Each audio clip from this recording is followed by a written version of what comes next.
नगरपालिकेचे 2 लाचखोर कंत्राटी कर्मचारी गजाआड.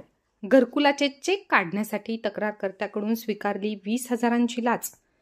पंतप्रधान आवास योजनेतील अनुदानाच्या रकमेचे हप्ते मिळण्यासाठी लाभार्थ्यांकडून 20,000ची लाच स्वीकारणाऱ्या शेगाव नगर परिषदेतील 2 कंत्राटी कर्मचाऱ्यांना बुलढाणा लाचलुचपत प्रतिबंधक विभागाने रंगेहात पकडल्याची कारवाई दिनांक 23 फेब्रुवारी रोजी दुपारी शेगाव येथील आळसना मार्गावरील राजेश्वर कॉलनीजवळ करण्यात आली. या कारवाईमुळे शेगाव नगर परिषदेमध्ये चांगलीच खळबळ उडाली आहे. सदर लाचखोर कंत्राटी कर्मचाऱ्यांचे नाव आकाश भोज व संदेश पोहरकर असे आहे. पंतप्रधान आवास योजनेअंतर्गत मंजूर झालेल्या घरकुलाच्या अनुदानाचे हप्ते मिळवून देण्यासाठी तक्रारदाराकडे 40,000 रुपयांची लाच मागितली होती.